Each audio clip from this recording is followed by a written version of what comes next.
In this video, we study about fruit morphology. So, fruit is produced after fertilization from ovary. So, due to act of fertilization, ovary get transformed, ovary get changed into fruit and ovules into seeds. That is the meaning. Now here, depending on development, how that fruit develops, there are three different types.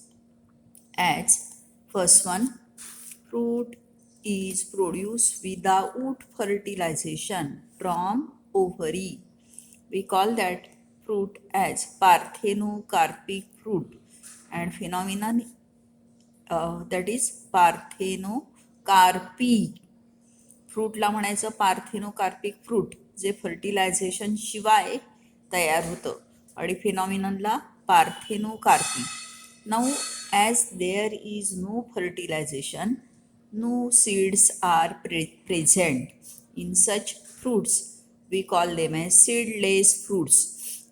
For example, you are familiar with banana having poorly developed or very small black colored seeds. You are familiar with seedless grapes without seeds, possess only flesh, or lemons are there, papaya is there, having only few seeds which are poorly developed. So such fruits, they are parthenocarpic fruits. Now yes, I have told you these fruits are with poorly developed one or more seeds. So if you observe papaya, few seeds are there. In case of lemon, few seeds are there, as they are product of parthenocarpy. Second type of fruit is called true fruit or eucarp. So fruits which are produced after fertilization from ovary, they are true fruits. Fertilisation नंतर तयार होणारी जी fruits आहेत त्यांना म्हणायचं true fruits, as in case of mango. So true fruit is also known by another term, eucarp. What is eucarp? Fruits which are developed after fertilization from ovary are called eucarp or true fruit. Example, mango. And third developmental type is false fruit. So fruit which develop from other floral parts, they are called false fruits or pseudocarp. Pseudo meaning false. Ovary व्यतिरिक्त इतर floral पार्टपासून जी fruit तयार होतात त्यांना म्हणायचं false fruit or pseudocarp. Pseudo meaning false, as in case of apple. Or you are familiar with cashew fruit. काजूचं जर का fruiting पाहिलं तर येलो किंवा ऑरेंज कलरचा ज्युसी पार्ट असतो, जो आपण सक करतो, ज्यूस चाखतो त्यातला, आणि बेसला असते ती किडनी शेप ॲक्च्युअल फ्रूट असतं, ज्याच्यामध्ये काजूगर किंवा काजूची बी असते. तर हा जो फ्लेशी पार्ट आहे फॉल्स फ्रूट आहे in case of cashew. So that false fruit in cashew, it developed from thalamus. Or apple, it is also example of false fruit developed from thalamus. So these are three different types of fruits depending on their development, as parthenocarpic fruits, second true fruit or eucarp, and false fruit or pseudocarp. Now come to study structure of typical fruit. Here we take example of mango fruit. You have seen mango, it is familiar to you. So mango fruit, it is having two important parts, outer wall what we call pericarp and inner seed. So pericarp having three layers, outer green colored epicarp in raw state, and as fruit become mature, as fruit ripens, epicarp color gets changed to yellow or orange. Middle region is fleshy, having edible flesh, that is mesocarp, and inner hard part is endocarp. So epi meaning outer, meso meaning middle, and endo meaning inner. These three layers, epicarp, mesocarp, and endocarp, they together form pericarp or fruit wall, and within that endocarp seed is present. So typical fruit consists of two parts as outer wall, that is pericarp, and inner seed. Compare this mango fruit with coconut. In case of coconut, epicarp is there having green or yellowish green, orange, different color shades are there. Or when that coconut dries, color become brownish. Mesocarp is fibrous, which act as a source of coir. मधला जो काथ्या असतो हे काय असतं mesocarp. And endocarp is stony hard, ज्याला आपण करवंटी म्हणतो. ही करवंटी म्हणजे काय असतं नारळामध्ये एंडोकार्प. म्हणजे करवंटीच्या आतमध्ये जे एडिबल पार्ट असतो ज्याला खोबरं म्हणतो आपण, पाडी आणि खोबरं हे दोघे मिळून काय तयार करतात सीड.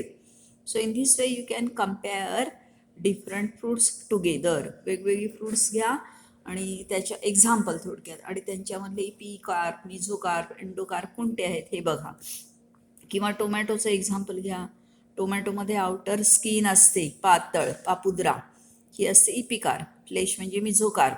आणि endocarp is absent. So only two layers are there in pericarp. Same condition happens in brinjal. वांग्यामध्येही असंच, फक्त एपिकार्प आणि मिझोकार्प असतो. In number of seeds varies. In case of mango, coconut, आमला, जामून और बेर, only one seed is present. While in other fruits like chili or watermelon or tomato, brinjal, number of seeds are there.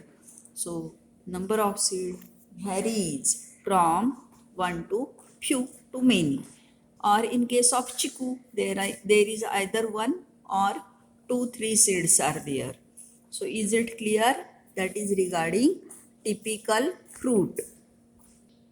Then you have to carry out classification of fruits. Fruits are classified into three different types as simple fruits, aggregate fruits, and composite fruit. In case of simple fruits, again there are two types. Pericarp is dry and papery, and in second pericarp is fleshy. So fruits, simple fruits in which pericarp is dry and papery, they are called dry fruits. And simple fruits with fleshy pericarp is called or are called fleshy fruits. Just we have seen example of mango, coconut, tomato. Now dry fruits again belong to two types. They may be indehiscent fruits or dehiscent fruit. Dehiscent meaning, dehiscence meaning to break. Indehiscent meaning fruits can't break. You take example of maize grain. Maize grain can't undergo breakdown. It can't dehisce. Break होत नाही. मक्याचा दाणा जर का घेतला तो naturally break होत नाही, ओपन होत नाही, आणि म्हणून त्याला म्हणायचं indehiscent fruit. Second example given in your book is of sunflower. And dehiscent fruit, you are familiar with pea, मटारची शेंग ड्राय झाली की फुटते. किंवा बीन, वाल, घेवडा, पावटा यांच्या झाडावरती सुकलेल्या शेंगा असतात, ह्या पूर्ण ड्राय झाल्या की आपोआप उफलतात. म्हणजे थोडक्यात आउटर पेरिकार्प आहे हे सेपरेट होऊन जाते and seeds they come out, fall on the ground. और लेडीज फिंगर, भेंडी किंवा भेंडा म्हणतो आपण. भेंडेसुद्धा जर का तुम्ही पाहिले असले झाडावरती असलेले खूप मॅच्युअर झालेले आहेत, ड्राय झाल्यानंतर ऑटोमॅटिकली ब्रेक और rupture. We call them as dehiscent fruit. So these are example of simple fruits as simple dry fruits, simple fleshy fruits. Simple dry fruits again belong to two types. as indehiscent fruit and dehiscent fruit. We have seen their example. Then second type of fruits, they are aggregate fruits. Aggregate fruits, as name indicate, it is aggregation of fruitlets. That's why we call it as aggregate fruit. Aggregate fruit, common example, strawberry, or you are familiar with custard apple. Many small fruitlets, they come together and form aggregation. That's why we call it as aggregate fruits. And third type of fruits, they are composite fruit or compound fruits. Entire inflorescence develop into fruit. That's why it consists of small individual together bounded with each other by common covering. In that, there are two different types of composite fruit. One is cyconus and other is psoriasis. Cyconus in case of fig, fig meaning अंजीर किंवा उंबर, तुम्ही उंबराचं fruit पाहिलेलं आहे, वडाचं fruit पाहिलेलं आहे. These are example of syconus. And second one, important feature is that cyconus fruit develop from hypanthodium inflorescence. Inflorescenceचं नाव काय आहे याच्या? Hypanthodium. And here second one is psoriasis. Example is pineapple or jackfruit. Pineapple अननस, jackfruit फणस. पाहिलेला आहे, उभा cut केलेला अननस असतो, त्याला मध्यभागी सेंटरला ॲक्सिस असतो, किंवा फणसामध्येही तसंच असतं आणि साईडला फ्रूटलेट अरेंज झालेली असतात. So it is a sorosis as in case of pineapple or jackfruit which develop from catkin type of inflorescence. Catkin, name of inflorescence catkin. So these are two subtypes of composite fruit, cyconus and psoriasis. That is regarding morphology of fruit. Then come to study morphology of seed. Here I have drawn simple figure. It is not given in your book. So seed, for example, you are familiar with bean. It is a bean seed having outer brownish or whitish or yellow colored covering, what we call seed coat. Seed coat meaning seed covering. Seed covering on one side shows white colored mark. It is known by term hilum, by means of which seed remain attached to the fruit. वाल किंवा घेवडा यांच्या बिया पाहिल्या तर एका साईडला असा white scar असतो, व्हाईट मार्किंग असतं, याला म्हणायचं हायलम, ज्यामुळे बी आहे ती फ्रूट वॉलला, फळाला चिकटलेली असते. Inside that of seed coat embryo is present. When seed undergo germination, embryo is responsible to produce new seedling. नवीन रोप तयार करण्याचं काम कोणाचं आहे? एम्ब्रियोचं. तर तुम्ही जर्मिनेटिंग बीन सीड पाहिलेले असतील, सोक करत टाकलेले, स्प्राउटेड, मोड आलेले. हा व्हाईट कलरचा मोड म्हणजे काय असतो बरं? तर रॅडिकल. आणि व्हाईट कलरची जी एडिबल असतात ती कॉटिलिडॉन असतात, जी आपण खातो भाजी करून. So here I have drawn structure of dicot embryo. What is it? Dicot embryo. Dicot embryo shows two cotyledons. That's why name dicot. दोन cotyledon आहेत म्हणून नाव dicot. Dicotyledonous. Cotyledons are there. In between cotyledon, what we call embryonal axis is present. Here it is embryonal axis. At upper region, plumule is there. What is it? Plumule, which after germination comes out of soil and produces tail. That's why plumule is embryonic shoot or embryonic tail. And here it is a radicle. Radicle after seed germination penetrate within soil. जमिनीमध्ये entry करतो आणि ह्याच्यापासून root तयार होतो. So radical is known by term embryonic root. Is it clear? Plumule, embryonic shoot meaning stem, and a radical meaning embryonic root. Now here, part of embryonic axis below that of plumule and present in between cotyledon. प्लिम्यूलच्या खाली थोडा प्लिम्यूलला चिकटलेला आणि कॉटिलिडॉनच्या मधला याला म्हणायचं इपिकोटाईल. EP meaning upper आणि खालचा जो part असो रॅडिकलशी असोसिएटेड आणि कॉटिलिडॉनच्या मध्ये we call it as hypocotyl. So embryonic axis consists of two parts, epicotyle to which plumule is attached and hypocotyle to which radicle is attached. That is regarding structure of dicot embryo. Now here in your textbook I have mark or bracket sentences related with fruit. So like that you have to mark, underline or bracket the sentences that I have explained. Write down these sentences in your notebook. These are definition of parthenocarpic fruit, then true fruit or eucarp, and false fruit or pseudocarp. I have taken same examples in your paper explanation. Here it is a structure of typical fruit. I have drawn it on paper. Exocarp. Exo meaning epicarp. Mesocarp. Exo meaning outer. Epic meaning same, outer. And endocarp. Just I have shown you the same in diagram. Then endocarp. It is hard. ज्याला मराठीमध्ये आपण बाठ असं म्हणतो, मराठी आंब्याची बाठ. Then apple.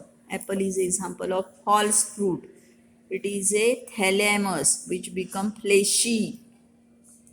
आणि हा fleshy part ज्याला आपण काय म्हणतो सफरचंद, हे काय असं फॉल्स फ्रूट आहे. At centre there are seeds covered by papery hard endocarp. बाजूला पेपरी स्ट्रक्चर असं हार्ड जे आहे एंडोकार्प आणि इथेच शेजारीच असतं हे mesocarp. So it is a example of apple representing false fruit or pseudocarp. Now here you can observe simple fleshy fruit as in case of tomato, aggregate fruit in case of custard apple. ही सगळी जी फ्रूटलेट आहेत ही aggregate होतात आणि एक fruit बनतं म्हणून त्याला म्हणायचं aggregate fruit. In it is pineapple which develop from entire inflorescence. संपूर्ण इन्फ्लोरेसन्सपासून एक फळ तयार होतं. हा व्हर्टिकली कट पाइनॲपल आहे. At centre there is axis which is inflorescence axis peduncle आणि या पेडंकलच्या भोवताली ही जी फ्युचर फ्रूटलेट आहेत जी आपण खातो ही अरेंज झालेली असतात. Then here it is a example of calotropis fruit which is also example of aggregate fruit having two fruitlet together. आणि यापूर्वी आपण पॅपस कॅलिक्स केलेलं आहे. तर हे सुद्धा काय आहे थ्रेड लाईक स्ट्रक्चर दिसत. हे पॅपस कॅलिक्स आहे. हे हवेमध्ये उडतात. हॅव्हिंग पॅराशूट लाईक मेकॅनिझम सांगितलेलं आहे यापूर्वी तुम्हाला. त्यानंतर हे classification of fruit depending on development. Classification of fruit. Simple fruit त्याचे 2 type, dry fruit, fleshy fruit. नंतर ड्राय फ्रूटचे परत डेहिसंट आणि इनडेहिसंट असे 2 टाईप. त्यांची एक्झाम्पल फ्लेशी फ्रूट टोमॅटो किंवा कोकोनट. नंतर पुढचा पार्ट आहे हा ॲग्रिगेट फ्रूटचा आहे. मी एक्झाम्पल दिले तुम्हाला हीच strawberry, custard apple, etaerio of follicle, calotropis जी वरती डायग्राम पाहिली रुईची ती. त्यानंतर पुढचा पार्ट आहे हा कंपोजिट फ्रूट. कंपोजिट फ्रूटचं एक्झाम्पल पाहिलं तुम्ही पाइनॲपल आणि फिग. तर त्यांचे इन्फ्लोरेसन्स आहेत हे वेगळे आहेत. सायकोनस आणि दुसरा टाईप आहे sorosis. These are 2 different types of composite fruit. सायकोनसचं एक्झाम्पल आहे फिग, अंजीर जे हायपॅन्थोडियम इन्फ्लोरेसन्सपासून तयार होतं. What is name of inflorescence? Hypanthodium. आणि पाईनॲपल हे आहे सोरॉसिस टाईपचं फ्रूट, जे कोडापासून तयार होतं तर catkin inflorescence. Catkin meaning cat tail like, कोंबड्याचं एक्झाम्पल दिलेलं होतं तसा इन्फ्लोरेसन्स असतो. पाईनॲपल हे एक एक्झाम्पल आहे. दुसरं आहे जॅकफ्रूट. त्यानंतर फॅमिलीज. हा फॅमिलीजचा पार्ट नाही आहे, तुम्हाला कट केलेला आहे, नॉन इव्हॅल्युएटिव्ह आहे, त्यामुळे हा 9.3 तुम्ही करायचा नाही आहे. हा डिलीटेड पार्ट आहे सिलेबसमधला. नंतर इथे सीडची डायग्राम तुमच्या पुस्तकात नाही आहे, मी तुम्हाला पेपरवरती ड्रॉ करून दाखवलेली आहे. हे सगळे कंटेंट व्यवस्थित वाचा आणि याप्रमाणेच 1 बाय 1 पॉईंट वाईज आपल्या वहीमध्ये लिहून काढायचं आहे. So that is regarding writing part. आता आज तुमची वेळ ॲडजस्ट होत नसल्यामुळे मी तुम्हाला हे क्लासरूम टीचिंग करणार होते, पण होत नाही म्हणून तुम्हाला व्हिडिओ टाकते. काही डाऊट असेल, प्रॉब्लेम असेल तर विचारा. डायग्राम कोणती काढायची आहे सांगितलं आहे, तर ही टिपिकल फ्रूट काढा. त्यानंतर ही स्ट्रक्चर ऑफ सीड जी पुस्तकात दिली नाही आणि डायकॉट एम्ब्रियो, या 3च डायग्राम काढा. पुस्तकामध्ये हायलाईट केलेल्या डायग्राम्स काढू नका. कळलंय? नेहमीप्रमाणे सगळं व्यवस्थित लिहा. ज्यावेळेला पुढचं वेळ ॲडजस्ट होणार असेल त्यावेळेला आपण क्लासरूम टीचिंग करूया. ओके.